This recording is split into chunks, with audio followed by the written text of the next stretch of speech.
Hi, good afternoon, good afternoon. Welcome to my vlog, Mama Litz Vlog. Magandang araw, magandang oras sa ating lahat. Dito tayo ulit sa kararating ko lang dito sa pangalawa kong trabaho. Kape muna tayo guys bago tayo mag-umpisa ng trabaho. Kape muna tayo habang nagbi-video guys. Yan o, kape-kape bago tayo mag-start trabaho guys. Ito ang pangalawa kong trabaho ngayon. Araw na to.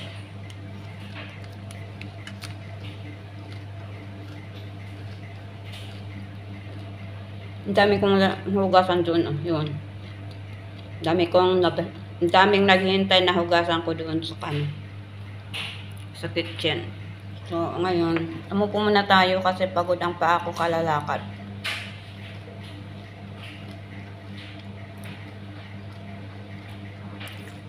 Galing ako sa Bangsar. Nag-grab ako papunta dito sa LRT. Tapos, nag-LRT ako, nag-train sa Mantan to, Mochara, Damansara. Tapos, naglakad ako hanggang dito. Mochara, Damansara, hanggang dito, naglakad na ako. Sobrang init guys, ngayon sa labas Ang init-init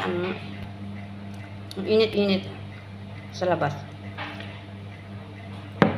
Kahit mainit, kape pa rin tayo. Tapos kain tayo ng crackers.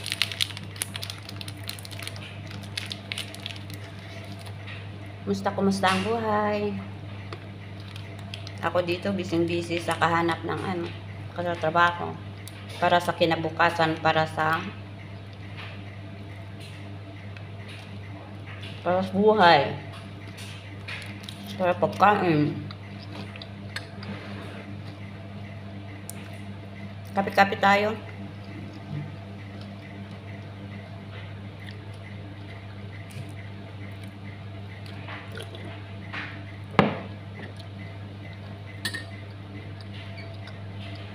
Sakit ng paa ko kalalakad, kaya kailangan umupo muna ako kahit 15 minutes nakaupo para ma-relax naman yung paa ko.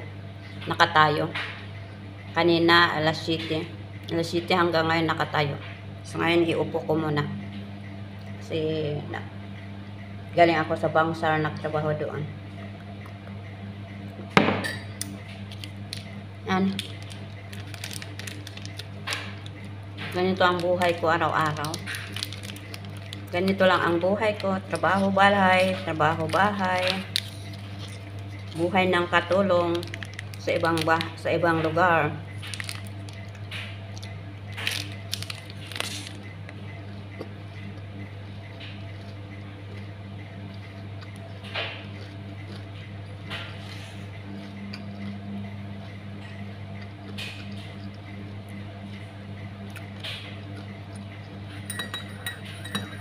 Kape tayo ng kape.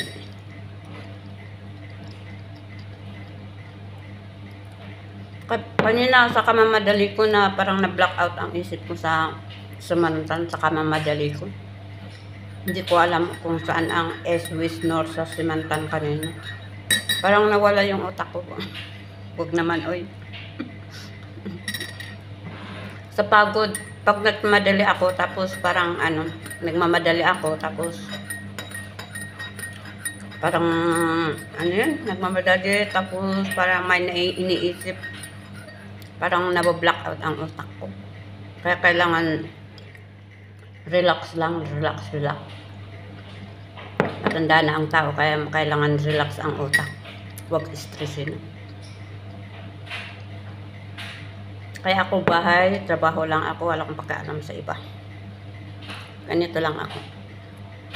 Bahay, trabaho, kasi wala naman nagbibigay ng pagkain ko. Kailangan magtrabaho ako para may makain ako. Ganito lang ang buhay ko. Tatanda. Kailangan mag-ipon-ipon kasi tatanda na ako. Sana'y may ipon din ako, no? Okay guys, dito ko tatapusin ang aking video sa oras na to. Update lang ako sa aking YouTube channel, Mama Litz Vlog, para may i-upload ako. Maraming salamat kasi umpisa na ako ng magtrabaho kasi marami akong tatrabahoin. Maraming salamat sa panonood. Sana'y kung hindi kayo nakapag-subscribe sa aking channel, Mama Litz Vlog, please subscribe my channel. Thank you so much. Love you all. Thanks for watching. God bless us all. Bye. Yun